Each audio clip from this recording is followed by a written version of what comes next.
Okay, we may be live, Nick. We may not be. Let's double check before we get going. A little bit of behind the curtain today for potentially those watching, or it's just you and I here playing the waiting game yet again. So let's see if it pops over to YouTube. Maybe there is some technical difficulties that are going through, but I think I see live now, and Yep, so do I.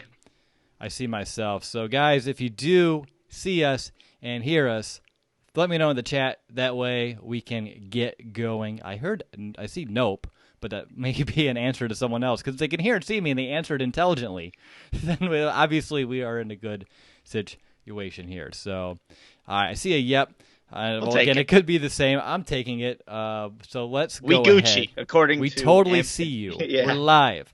Technology is not holding us down any further, Nick. So it's going to be a little bit of an awkward step back here, but we're going to have to do it for all intents and purposes. So welcome back, Bears fans, to another episode of the Chicago Audible, and welcome to our preseason Week 3 postgame show. The Bears just won 27-17 down in Indianapolis against, well, the Colts. But more importantly, I'm excited to say that we're 75% of the way through the preseason, and there are only 12 days between now and things actually getting real. And speaking of things getting real, some breaking news that I think everyone knows already about, but that we need to definitely discuss here in the show. Not Bears related, but big enough that Nick and I need to go ahead and definitely talk about it, at least for a moment. But before we do, I need to introduce ourselves. And of course, I'm your host, Will DeWitt.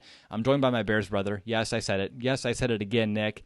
Nicholas Moreano. Nick, another week, another weekend night. We're here to evaluate the depth of this Bears team. Andrew Luck decided to retire on the NFL and the Indianapolis Colts as well. I know that news kind of had us, you used the word shook, and I think that is very appropriate. Are you hanging in there? Because between that and then the whole rigmarole process of our live stream having a hiccup in the first round, I'm stressed. Yeah, it's a lot to take in right now, and I was telling you that this game was far better than the one against the Giants, where it was pretty brutal to watch from start to finish. But this one was entertaining. There were some big plays made by some certain individuals. But when that news came out about Andrew Luck retiring, like I said, I tweeted out that I was shook. That is still the feeling that's going on right now. And it's just crazy that their franchise quarterback, only 29 years old, is now retiring from the NFL. And, that's going to really put back the Colts organization and their, what they had for future plans for this season and moving forward. So, again, a crazy situation. One of the better quarterbacks in this league is now retiring. I know someone, a fan of the show, tweeted to me saying, "Hey, Nick, I'm at the stadium right now." And it feels like a funeral. Just from the atmosphere. So I can't even imagine what that would be like. But if you know a Colts fan, it might be that time to just give them a hug, because this is a dark time for them and their organization. I mean, you kind of know what it feels like, right? With Derrick Rose and the Bulls years ago. Yeah, I mean, he didn't yeah, retire, true. but he did end up, getting traded. And I think they're going to feel relatively the same way. But the NFL as a whole, I mean, this sucks. You don't have many top caliber quarterbacks in the league, and when you lose a guy like Luck, and again, if he wasn't mentally there or physically there, then I understand this, and I'm not saying it's a wrong decision. He's a human, and he's able to make these as he goes, but when you look at the NFL, and especially the AFC, it makes it a little bit easier for people like Tom Brady, again, to make another run there in New England, because the Colts were kind of, primed to be one of those top teams in the AFC, and now you have to wonder, can they even make the playoffs? It's incredible. It really is. But this is a Bears show. I think we should move on to our post-game coverage. What do you say, Nick? I think that sounds like a good idea, because, again, this was a much better game. There were more talking points than last week, for sure. There were, exactly, except that totally took us out left field here. But let's go ahead. We'll jump into the show. First quarter, my monster moment. I have two, and I don't know which way I want to go, but I'm going to go with my right hand. And I'm going to give it to Eddie Pinheiro hitting that 58-yard field goal. There, like you said, Nick, a lot of talking points, a lot of splash plays by guys today. But I couldn't help but have a big smile on my face when our kicker, and again, we've seen these kicks in training camp, but in a live game environment, was able to hit a 58-yard field goal. And on top of that, he's able to hit all 5 of his kicks today, whether it be field goals or point-after attempts. So for me, Eddie Pinheiro's 58-yard field goal right through the middle of the uprights. It's going to be my monster moment as the Bears have a kicker, one kicker on this team now, and it seems like his confidence, again, should be trending upwards after a day like he had today, especially after hitting a 58-yarder. So, Nick, I'm going to hand it over to you for the Moreano Minute. Yeah, for this Moreano Minute, I wanted to just talk about the play of Tyler Bray today because not only did he do exceptionally well in distributing the football, but he got that offense moving. And that was something that you really didn't see in any of the Bears preseason games prior to this drive. There was bits and pieces, but at least he was able to get, some of the tight ends involved, which didn't even see a target last week, was able to move the ball downfield and just get the offense already, even Eddie Pinheiro in positions to, make that 58-yard field goal. So it's good to see that the offense was able to move a little bit. Obviously, this won't be what the Bears will be throwing out there come week 1 against Green Bay, but at least the offense was moving. People are getting involved and showing what they can do for this team. Horsted, the tight end, making an incredible catch. Ian Bunting making some catches. Even Thomas Ives making, a nice catch along the sideline. Tyler Bray was distributing the football, and I think that is worthy of this Moreano Minute. That was a good minute there, Nick. Heading into my stat of the game here, I'm going to go with 3 turnovers on defense yet again. Backups are still taking charge here, getting away with takeaways. And Nick, when I'm looking at the backups for the second straight week, come away with so many takeaways. I can't wait to see what the starters can do once we hit week 1, because if they're already at this aggressive mentality and they're doing it in the preseason, once the real guys get out there, I'm anticipating this to continue and, of course, maybe even take it up a notch. But on top of that, not just the takeaways today, but the points off turnovers on defense itself. We were able to get 2 defensive touchdowns today, one from Iggy off a fumble recovery and one from Deon Bush, which I think was ruled a fumble recovery, or at least what the Colts were saying, but to me, I'm calling that a pick 6. Regardless of what it's called, it was a great play by Deon Bush, who's just been, having an exceptional preseason and also training camp. So that's what you want to see out of these backup guys. But you mentioned it, that this turnover mentality, it's not just with the starters, it's throughout this entire team. And that's great to see with Chuck Pagano now as a defensive coordinator there. All right, Nick, it's time for our MVB. I'm curious, which way are you going to go? Again, so many players that you can probably pick and choose here today, but if you had to choose one Bear to you to be the most valuable out of this preseason game, well, who would it be?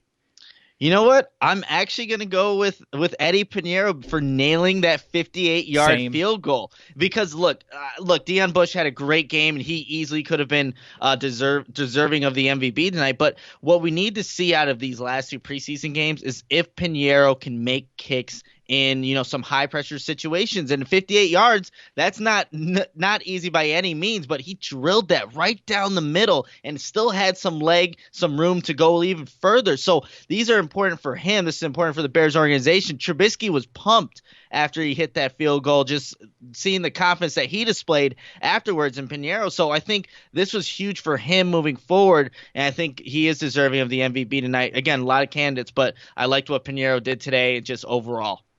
Yep, I'm going with Eddie as well. Again, he hit all 5 of his kicks today. You were inside, even though I saw that the roof was open at Lucas Oil tonight down in Indianapolis. So for me, Eddie Pinheiro's an easy one, Nick. I think you hit on all the reasons as to why, and I don't need to kind of beat the dead horse here. But Eddie Pinheiro, I just want to kind of explain to at least our listeners how big this can be, because he's been battling, and again, he got traded in late throughout this battle, but ever since training camp started with Elliott Fry, and now that he was able to have the sole ownership of this job ever since this 1 week, coming into a game, hitting all 5 of your kicks, showing the coaches like, hey, every time you put me out there, I was able to put points up on the board for you. That's going to do wonders for his confidence, the confidence that maybe even more importantly the coaching staff has in him to trust him once we get to these regular season games. And again, it was someone who we kept saying throughout the week, oh, he has the Bears kicking job for now. But a game like today is one that you kind of maybe solidifies it a little bit. I don't think it's 100%, but it definitely increases the chances of him solidifying that job for himself. And that's why tonight he was the most valuable Bear. And he did score a ton of points for us today. On top of the defense, a lot of them did come from Eddie as well. All right, before we enter the second quarter of our show, we do need to call a quick timeout to tell you a little bit about our show sponsor, SeatGeek. Do you ever feel like ticketing sites make getting to the event difficult on purpose? The real question is, how easy could it be if those ticketing sites actually cared? With millions of live event tickets and a price match guarantee, SeatGeek proves there is a better way. They built the fastest way to find tickets so you can stop searching for the perfect seat and start enjoying it. So why is SeatGeek better than the rest? That's a great question. To put it as simply as possible, SeatGeek is a better process. SeatGeek pulls together millions of tickets from all over the web. It rates each on a scale of 1 to 10. And finally, SeatGeek displays them on an interactive seat map. And of course, every purchase is fully guaranteed so you can shop for tickets with confidence. All of us here at the Chicago Audible have the SeatGeek app on our phone, and it's by far the easiest way that we've been able to shop for tickets throughout the years. Earlier today, I was looking at the Bears-Chiefs game, the game we're going to. Still plenty of amazing deals left if you're looking at joining us later on here in the season. And here's the kicker. SeatGeek will even give you $10 off your first purchase, and all you need to do is use our promo code. Download the SeatGeek app today and use promo code BEARS for $10 off your first purchase. That promo code again is BEARS, B-E-A-R-S, for $10 off your first purchase on SeatGeek. All right, welcome back. You're listening to the Chicago Audible. I'm your host, Will DeWitt. I'm joined by my co-host, Nicholas Moreano. This is our preseason Week 3 postgame show, and it's time to kick off the second quarter of our show and kind of dissect the Bears' offense. And Nick, I think the first place I kind of want to start today's kind of discussion on offense is the offensive line, because we came in with Rashad Coward. You know, he was down with that elbow injury last week. He was out. TJ Clemmings, someone that was on your 5 Bears to watch, you know, kind of started in his place today. But both tackles to start this game, you're looking at Lucas, you're looking at Clemmings, suffered horrendously. I mean, I couldn't even put into words just how bad they played. They gave the offense no chance. Every time that you had Chase Daniel drop back, he was, you know, under duress instantly. He couldn't really get anything going on the ground as well. And it all kind of started with the outside tackles. And I know that later in the game, Alex Bars, who plays guard, kind of kicked out to the left tackle, and I thought he was the best tackle that we saw all day, which is I have a question coming up for that. But right now, again, offensive line depth has been kind of a concern. But when you're looking at it right now with the outside tackles, are you more concerned than you were even a week ago, or is this more same old kind of thing for you? I think as, you know, just seeing what they did tonight, you should be a little bit more concerned than you were just last week because, again, Rashad Coward was, I guess, the most stable guy at that position being injured. You wanted to see what these guys can do in the place of a Rashad Coward, and they did not show up tonight. TJ Clemmings has a holding penalty. Cornelius Lucas just looked terrible from the start. And then you had to bring in like an Alex Bars to eventually play left tackle. And again, you said he looked the best, but that's not saying much because of how bad these two tackles played throughout the night. So that's a position like, again, there's not many teams that have some quality tackles on their depth charts to where you're going to feel comfortable with them each and every play during the regular season. But you still would want to have some kind of guys that you can at least, you know, run your offense efficiently. Right now, you're looking at these backups. There's not a guy that you really feel comfortable with. So I think after this fourth preseason game, these final cuts come down, expect the Bears to go get some kind of veteran because I wouldn't feel comfortable going into the regular season with either of these guys right now because, again, Charles Leno Jr. and Bobby Massey, great tackles, but if they were to miss, you know, a couple plays or a game or two, it's not going to look good for the Bears and that offensive line. Now, I'm curious to your thoughts on what maybe changed because in the second half, the Bears were able to move the ball a little bit. Do you think it was just going up against some more of the, you know, the deeper guys against on the Colts defense, the lesser talented players, or did you see anything that they kind of changed from one half to the other? Because in the first half, before Ryan Nall had that huge run, they're only averaging like 0.4 yards per play. It was really horrendous. It was something that you will never see. Hopefully, we never even have to talk about anything less than, you know, 3 to 4 yards per play in a Bears game. I mean, even that's pretty damn bad. But when you're looking at 0.4 yards per play in the first half before that run, and then now we ended up the game at 5.2 yards per play, which was more than the Colts had for the entire game. Did you see anything different, or was it just a matter of going up against some lesser talented players? You know, I think it's a little bit of both, and I also think it was a play of Tyler Bray just getting the ball out to his playmakers as opposed to Chase. I know Chase Daniel was under some duress, you know, especially with how the tackles played, but there are times where I thought just get rid of the football. Just try to at least get it to your playmakers. I thought Tyler Bray was a little bit more decisive and just getting the ball out of his hands even when the pocket was collapsing. So I think it's a factor of both of those things, but again, when you're going down the depth chart, you're going to allow your offense to maybe have a little bit more time to throw the football because the opposing pass rushers are not as capable of the guys that were just even ahead of them and their backups as well. But I think it's a culmination of both of those things. Again, with these backups, maybe that's not the best to, I guess, justify why one offense is better than the others. But I think that's the reason why we saw a little bit more productivity when Tyler Bray and that third string offense was in the game. All right, now let's talk about the running backs a little bit today because we saw a little bit of Kareth White Jr. to start this game. Then it kind of went to Ryan Nall. And then in the second half, it went to the new guy, Clemmings from Kansas City, kind of making his debut. Now, of course, we already talked about Nall having that nice 69-yard run. But really, that was more, to me, at least credit to a couple of the guys blocking. One, Dax Raymond had a really good block. Didn't give his guy a single opportunity to enter that play. And number two, I think I tweeted Alex Bars kind of opened the door for that one because he kind of, pulled, came across the formation. And he took two guys out with one block, which is pretty incredible. Blocked one guy right into the other. But when you're looking at the running backs today, what stood out to you? Because this is a very crowded room, and I know Clemmings coming in. I don't think he's fighting for a roster spot per se, but he's maybe fighting Ryan Nall, Kareth White Jr. for like that practice squad kind of role, even though I think White is safe, but it's more like, a battle between Clemmings and Nall right now.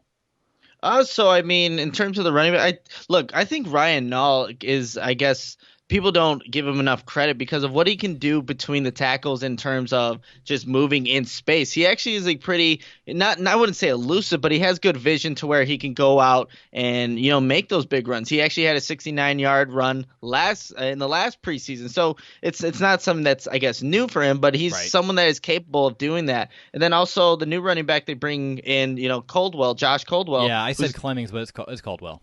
Yeah, so Josh Caldwell, I mean, I thought that was a very impressive catch over the middle, just diving, not allowing that ball to move at all from hitting the ground. So, again, those are some of the plays that maybe they're not good enough to make this Bears team, but now he's on tape for a little bit for one of the other 31 NFL teams. But I guess in terms of that, you also got to mention like Kareth White. It wasn't just as a running back, but he just looked very fast as a runner at the kick returner position. And I think if he keeps showing that, like we said, maybe the Bears have a possibility of putting two kick returners back there on kickoffs. That's just another dynamic that teams are going to have to think about. And if he keeps doing that, showing some good vision, I thought he did show some good vision despite having poor blocking up front, that to where he's getting the most that he can on any given run. But again, it's just not blocked very well. Kareth White is putting together himself a good preseason so far. Being a 7th-round draft pick, that's exactly what you got to do to make a team. Let's look at some tight ends here real quick, Nick, because, it was nice. Early on, I saw they targeted Dax Raymond. I was like, great, we're actually going to get a little bit of action from the tight ends today. I already mentioned Raymond had that great block on Nall's run, but that was about it from him today. I saw a couple good plays from Ian Bunting, including that 26-yard grab in the fourth quarter. But then, of course, the guy that I'm right now, I'm trying to even think, Horsted, right? Mm-hmm. I don't even have him in my notes because by the time he was making plays is when all the Andrew Luck saga was coming through, and I was like, couldn't even focus enough to take some more notes here. But he stood out pretty well today. So what's going to be your take on the tight ends? Who's up, who's down? And we're now 75% of the way through the preseason. So who's looking like they're going to potentially have a good chance of making the roster here? Yeah, again, so Ian Bunting has a holding call earlier in the game. Then he makes a couple of nice catches. I really like the one where he adjusted over the middle to make that back shoulder catch. He knows he's in traffic, showing that he can use that big body to kind of separate himself from the defender and give his quarterback a throwing lane. That's how you make a roster. And Ian Bunting, again, wasn't targeted last week. None of the tight ends were, but that's exactly how you do it. Dax Raymond actually, I think it was on the very first drive, got open on a seam route, but Chase Daniel just missed it by a little bit, so that was an opportunity taken away from him. But I would have to say Ian Bunting's a guy that's slowly going, back on the up trail from last week, especially. Still, he has those up and down plays, but the Bears are going to be looking for some depth at tight end, and I think that Ian Bunting's a guy, if one more game, he has one more shot to really, prove that he can make the 53-man roster or maybe the practice squad. But I think if he has another good game, the Bears are going to have a pretty tough decision to make.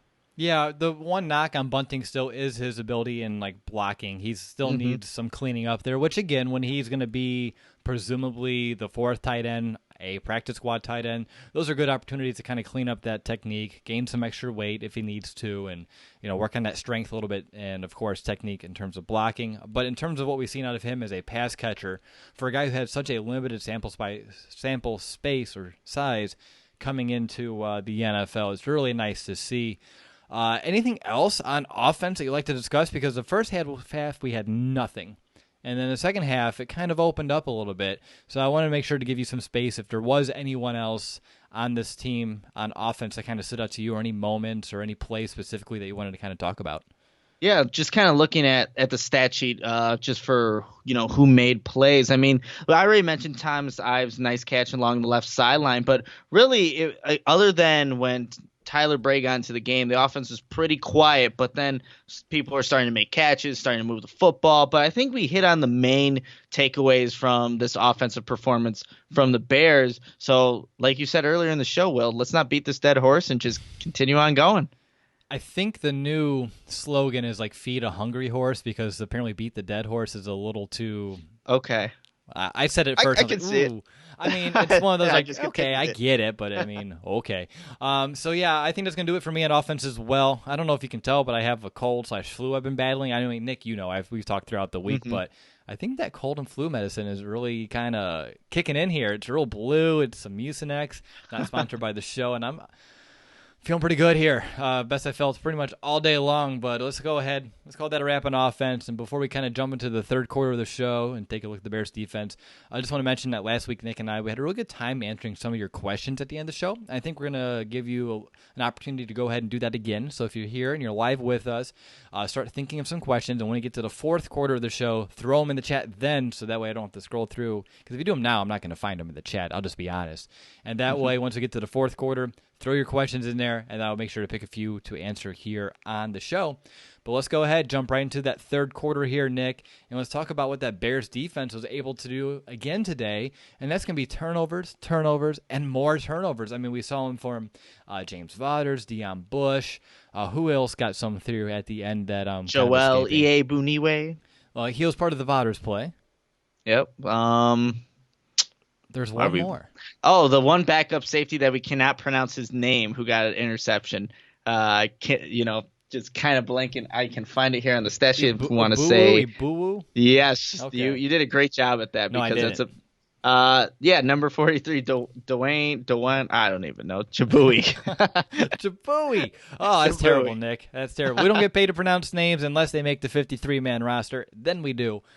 So, Nick, over to you first. I don't care where you want to take this. Any specific Bears player that you want to just kind of bring up on defense and talk about today? Because for me, I have one. The guy we talked about a lot last week, and that's James Vaughters. He's someone who I really hope has a great chance of making this roster, and I hope he either sticks or he's on that practice squad. I believe he could have some eligibility. If he does, he needs to go on our practice squad. If he doesn't, he needs to make this active roster. But over to you real quick before we kind of jump into that. Yeah, since you're going to talk about Vaughters, I want to talk about Nick Witkowski because I think this is a guy up and down in his career, what he can and can't do. What he does well is play downhill, fast, fills running lanes, and makes tackles. And you saw that again today in this game against the Colts. And I think Nick Witkowski, again, he plays to his strengths, and that's good for him. He's in his last year of his contract, similar to Deon Bush, both being those fourth-round draft picks in 2016. And these games are important to guys like that who are backups, who need to fill those roles, and sometimes they're going to be asked to play in games during the regular season. But he was also a guy that helped get that interception for Deon Bush. He was in position there on the receiver, the tight end, with that play, but just gets his hand, in there, maybe disrupts the play a little bit. But Nick Witkowski had himself a really good game. Again, I think he was he has been the most solid backup inside linebacker because there's been some inconsistencies at that position, but it's nice knowing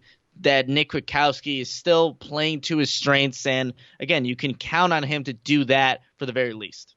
Yeah, absolutely. Going back to Vaughters, I mean, even before I talk about the play that everyone saw, there's one that I noticed earlier on that kind of showed his open field discipline. The play didn't even count. There was actually, I think there was a play, like a holding that kind of took it back. But he was one-on-one against a running back. It was like early in the second quarter. But instead of watching his eyes, he's able to kind of watch the hips, and the running back was trying to deke him out a little bit. But he kind of stood his ground, was able to make the tackle, made it look easier than that actually was, because it's a very tough situation to be in one-on-one against an NFL running back along the sidelines there. So I thought it was a really nice play by him. And then, of course, the splash play. He got around the left tackle, and he actually had a tight end there chipping as well, and he was able to knock the ball out free from the quarterback. And then, of course, Iggy was right there to kind of scoop and score, even though everyone just kind of stood there, made it really easy for us to get that touchdown. But Vaughters doing this, I mean, the more I seen him, I forgot who said it on Twitter, one of our followers, and I met him last year in training camp, but he was like, Vaughters seems like he's a guy who's always in the right place right time, and you can't teach that. And he's very right. That's a really good assessment there, and that's a big reason I really want Vaughters to kind of make this team, because when you're looking at an Isaiah Irving or even a Kylie Fitz, I've never seen anything like it from either of those guys. We've seen a couple splashes from Irving and even a couple tonight, but nothing into the degree that we've seen from Vaughters. And again, he's a little bit older, a little bit more seasoned. He's been around the CFL and a couple training camps as well here in the NFL. He's a guy that I would love to see be like the fourth rusher on this team, right behind an Aaron Lynch. I mean, he can come in when an offense is a little bit worn down, give either Leonard Floyd, I don't want to say Khalil Mack, I'd rather keep Khalil Mack on the field, so give Floyd a breather, and then Vaughters can come in, and I think he could wreak havoc. In worst case scenario, I mean, he's in the right spot at the right time and can make a play. So for me, James Vaughters, his stock continues to rise up. Today was a perfect opportunity because we said it last week. He couldn't just keep that game as his resume. He needed to find ways to build on it. And tonight, James Vaughters found ways to build off his performance from week 2. He has one more week. We'll see where he kind of stands based off of how the Bears coaches kind of put some players out next week. Obviously, Vaughters was behind Fitz and Irving still today. But I think that after some reflection, hopefully they should give him some more playing time ahead of those guys or kind of keep it 50-50 to see where they fit. And again, I know for certain Kylie Fitz has practice squad eligibility. So it's not like you're losing a guy. I don't think anyone's going to pick him up on waivers. So if you want to continue to groom him, season him, Kylie Fitz, the practice squad is destined for you yet again this season. Let's see, Nick. Anywhere else you want to go? I mean, there's a lot of good things from the Bears' defense today. Not just the turnovers, but after a few rocky possessions, they really kind of pinned their ears back and kind of held their ground a little bit today. Yeah, sticking maybe, just with those linebackers, Joel Iyiegbuniwe, after he gets that touchdown off of the sack there, the very next series for him, he completely blows up a running back and gets himself a sack. I think it was the 5th sack in the night at the time for the Bears from Iggy. And, those are the plays that you want to see from him being, the second linebacker drafted in 2018. Maybe a questionable move at the time and still can be. But that's what you want to see from Joel Iyiegbuniwe, because I think throughout this preseason, he had, again, his ups and downs. Remember, I think it was the very first preseason game this year. He didn't run to the ball against, it was a running back. He got it out of the backfield. He was hesitant. But there, just going straight down the line, blowing up a running back, and getting himself a sack. That's what you want to see. And I think, he made the right step in this game. Let's see how he does now in this last preseason game. But we have to talk about Deon Bush just having, again, himself a great preseason so far,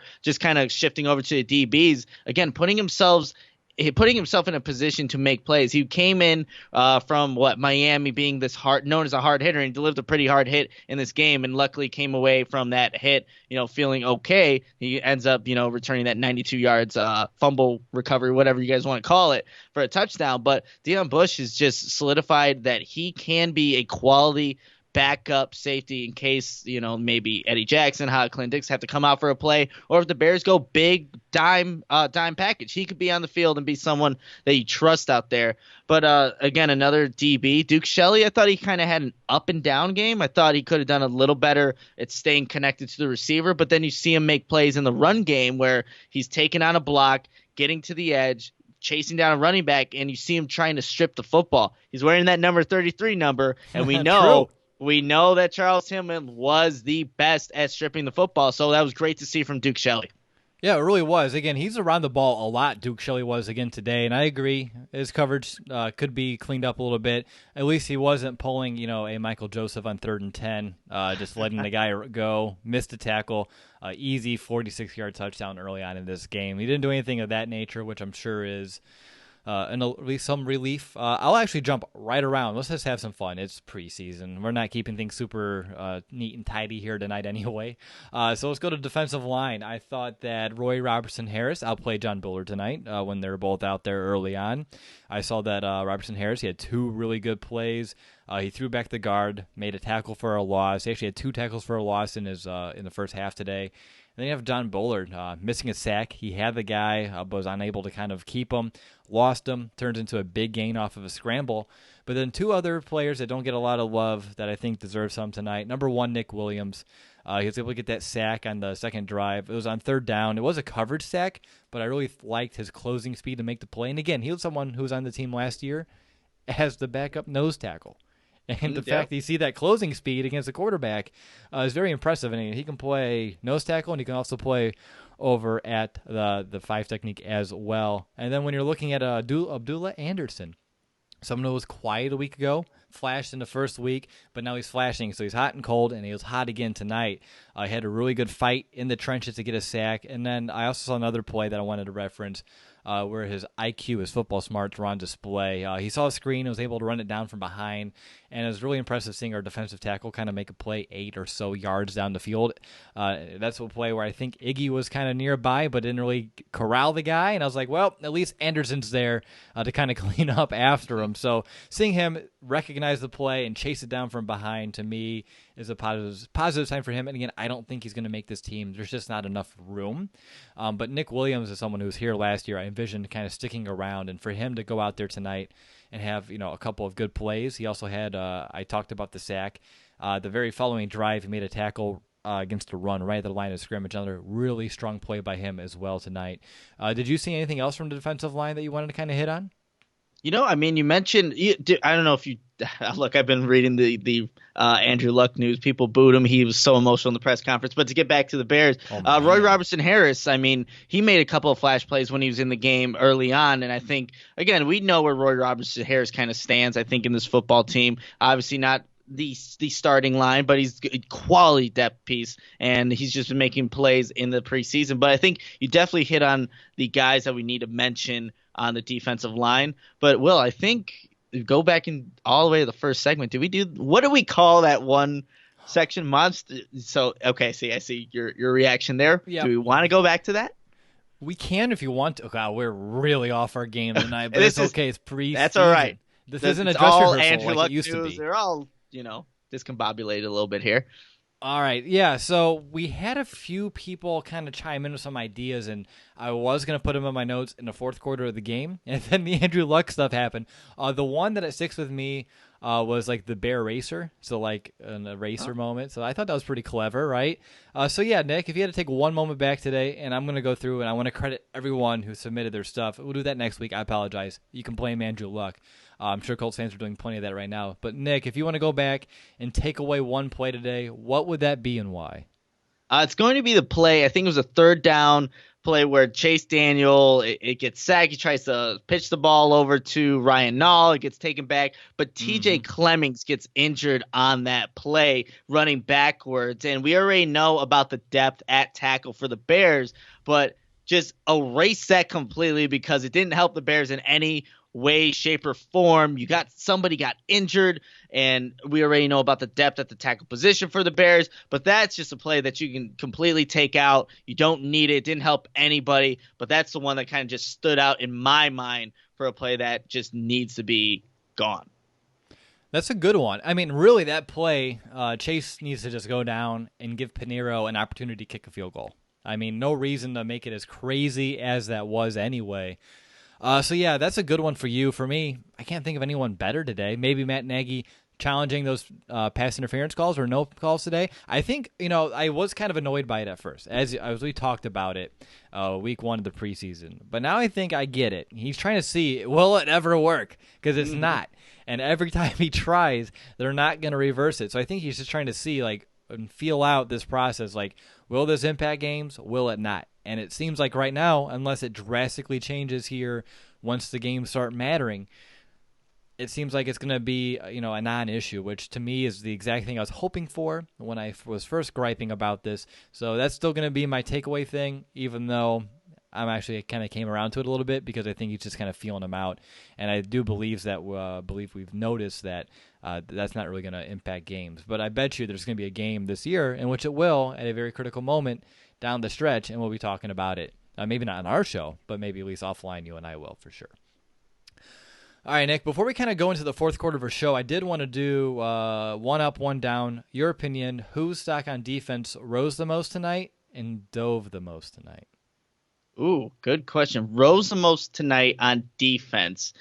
You know what? I think I'm gonna go with Joel Buniwe for a guy that was on the uptrend for tonight because of, again, getting into the end zone, blowing up a running back in the backfield, getting himself a sack. I think he's been pretty inconsistent in the preseason, but when you do those two things, those are flashy plays, right? You'll see that on tape. Coaches will look back at that, seeing what Iggy can do. I think his stock rose. For guys that went down, maybe just I would have to go. You know what? This is a person that I wasn't really expecting, but Sherrick McManus missed a couple of open field tackles today. He's a veteran now transitioning from that nickel corner position now to safety, where I guess he's not a shoe-in lock to make the roster, but you expect him to because of, he's made it through 5 different Bears head coaches now. But he had a really down game today. I wasn't really expecting that from a veteran player like Sherrick McManus. Yeah. I have that in my notes. There's the one that he missed that kind of led to a touchdown, and it's Sherrick, and I think he's very versatile. I mean, if he can play safety and also play nickel in a pinch, and again special teams captain, I'm not gonna gripe on him too much. But I do understand like plays like that. I mean, you remember them, and if you remember them, you better believe that the coaching staff remembers those as well. And he's getting up there. This could be one of his final years over here in Chicago as well, because he's getting up there. I mean, you never know. You could retire tonight. Like Andrew Luck. You just never know, Nick. All right, let's go ahead, jump into the fourth quarter, and of course that begins our quick hit on special teams, and now's the perfect time. If you do have any questions for us that you'd like us to answer live here on the show, throw them in the chat. I'll be keeping an eye out. So special teams. Nick, are you comfortable with Eddie Pinheiro being your kicker week 1 after what you saw tonight? Oh, man, I do feel a little bit more comfortable after tonight's game than I did, just a couple of hours before this game started. But I need to see, one more preseason game just to make sure I feel comfortable. I don't really expect Eddie Pinheiro to kick a lot of 58-yard field goals come the regular season, but I do feel a little bit more comfortable now that he's, made his kicks and I went 5 for 5 extra points and field goals. So I do feel a little bit more comfortable. I don't think it's over though. He hasn't won the competition yet. You never know who the Bears are going to bring in just in case if he does slip up next week. But I do feel a little bit more comfortable about Eddie Pinheiro. I think heading into this game, I was kind of in the middle. I was about a 5 in terms of like my confidence level. And I think after today, I'm up to like a 7. And that's not too bad. I can't remember the last time I felt like a 7 in a Bears kicker. Now, again, these are preseason games, and we're saying that, these kicks count, but they don't. So we need to also kind of keep that in consideration. But like I said in the opening of this show, I really do believe a night like tonight can go such a long way for his confidence. The one thing I was a little confused about, and I'm curious to your thoughts on this as well, is when they had like a 4th and like 17, and they tried going for it instead of giving him like another 55-yard or so attempt. I was hoping to see him kick another one, but were you, or are you okay with them kind of, giving him that, hey, you made a 58-yard tonight, we don't need to see any more, those sorts of things? I guess maybe the decision making whether or not this is true or not, but it's like how many times in a game are they actually going to opt to do that or kick? Maybe it would just be a punt in that situation, but I guess I don't understand what's the reasoning for not letting him get another opportunity, because the offense was so bad in the first half that he wasn't being able to go down the field and actually attempt kicks. So take him when you can. But I think the other thing that we do have to, remember here, this was indoors, and obviously kicking at Soldier Field is a whole animal in itself. So yes, he has confidence going into it, but we have to see what he can do, outdoors at Soldier Field, where it's one of the hardest places to kick a field goal. I do want to mention here on Facebook, we are answering some questions here in just a moment, but Anthony on Facebook Live, I just want to let you know we are watching you over here on Facebook. The comments come in as well. He asked the same question I just asked you about that decision, so I just want to make sure that Anthony knew we saw that question come through as well, but I think I beat him, at least on my end, by about 20 seconds, so a little quicker on the draw next time. No, I'm just giving you a hard time. But let's go ahead. Moving forward here, Nick. When you're looking at special teams today, I thought punt coverages looked a little bit better. We didn't have as many opportunities overall, not complaining. First half, we had plenty. Second half, not so much. But I thought those looked improved. And then when you're looking at the return game, and you're looking at Kareth White Jr., he had 2 returns that got to at least the 30-yard line in the first half. He averaged 25.7 yards per kick return. Is he starting to prove to you some of that value on special teams, that he can be that second guy in line in terms of returning kicks behind a Cordero Patterson?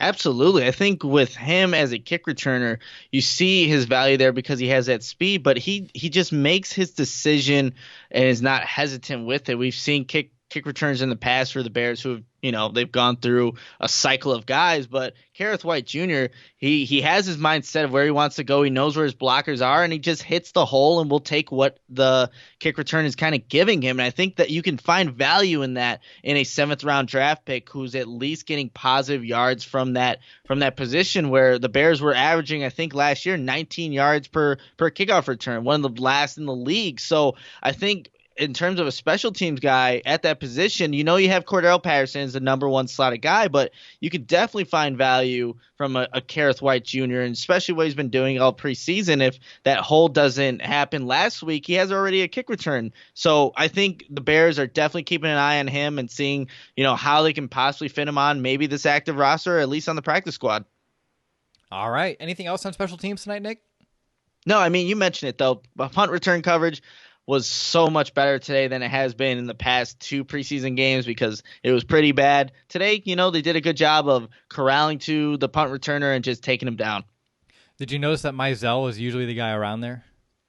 Yeah, he's got to make up for what he did or didn't do last week. That's how you potentially stay with the team, but we all know the answer to that.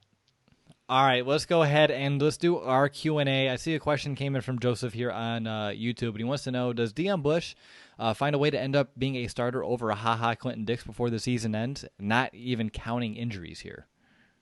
No, I don't think that's going to be the case, especially with HaHa Clinton Dix being on that 1-year deal, being, a guy that's done some good things in the NFL thus far in his career. I think HaHa is the guy that they're going to go with. I don't think that Deon Bush, overtakes his position, but I do see him getting onto the field, especially when they got to go into a dime package instead of maybe bringing on that usually a smaller nickel corner, and you want to go a little bit bigger with a Deon Bush who has a better chance of guarding tight ends. That's the way you want to go with it. And the Bears did do a little bit of that when we were at training camp. I saw that a couple of times. Maybe they'll start utilizing that more because of the confidence that maybe the coaching staff has in a Deon Bush, and his play has shown that. Okay, I don't think we have. Okay, I got one more. And, I'm just going to do it because I've seen a bunch about Chase Daniel and then another one. Can Tyler Bray be the backup quarterback? Because based off of what we saw tonight, I mean, we talked about this a little bit last week. When you're looking at Chase Daniel, look what you saw last year. Don't look what you're seeing in the preseason. They're not game planning. He's working with all backups. And yes, you can say Chase is, Tyler Bray is as well. But he's going up against a lesser talented backup defense because they're putting in third strings at that point. And again, the offensive tackles were not giving Chase Daniel any opportunity. I thought he did have at moments a little bit of happy feet, but God, if I was him, I would be too, given what I've been playing behind all preseason as well. But I do understand the frustration. I understand watching Chase Daniel go out there, lay a big old goose egg, and that's about it. And if that was my backup quarterback, who he is, I would be very frustrated as well, but I need to remember, and I think we do as fans, remember what he did last year for us. And again, it wasn't overly great, but he's a serviceable backup. And more importantly, he's a huge mentor to Mitch, someone who knows this offense like the back of his hand, and is someone that's pretty much like an extra coach out there. And I understand that you're worried, like, hey, if we need to play him for any extended amount of time, we're going to be screwed. Well, most teams in the NFL are if it comes down to that situation, but I think Daniel is serviceable enough and our defense is good enough once we actually have real games that matter with all 22 starters out there, we should be able to overcome it. Even if he is, maybe slightly less than serviceable. If for some reason, if he regresses. But I don't think you're going to see anything less than what we saw last year. And I don't think there's any realm in which Tyler Bray is a better option for your number two. What about you, Nick? Yeah, no, this whole conversation between the Chase Daniel, Tyler Bray, who's better than, whatever. Tyler Bray looked good tonight. And some backup quarterbacks take advantage of the spotlight when they're giving it to them in the preseason. That happens. But Chase Daniel didn't really have much of an option here when, these edge rushers are bearing down his neck because these tackles just couldn't provide any push. But you give Chase Daniel now the Bears starting offensive line and Allen Robinson, all these weapons. I bet you Chase Daniel looks a lot better than what he has looked like thus far in the preseason. I will admit he did not play well today. I thought there were a couple times where he should have thrown the ball, shouldn't have taken some sacks, had had some bad decision making, but we were at training camp. We saw how these two were playing. Chase Daniel is a better quarterback than Tyler Bray. I can tell you that. He didn't show that tonight, but Tyler Bray in training camp was just making a lot of boneheaded plays, making some wrong decisions. I know he's playing the Bears defense, but there were times where Chase Daniel was running the offense. It looked a lot better. He was making better decisions. I think that's a more important thing. He wasn't able to do anything tonight, but that doesn't mean he's not the better quarterback. He is, and give him a starting offense actually that can block for him, and he has weapons on the outside, you'll see what Chase Daniel can do. Again, I'm not saying that he's a great quarterback, but he's a good guy to have, adds depth. Let's put this to rest. Tyler Bray is not better than Chase Daniel.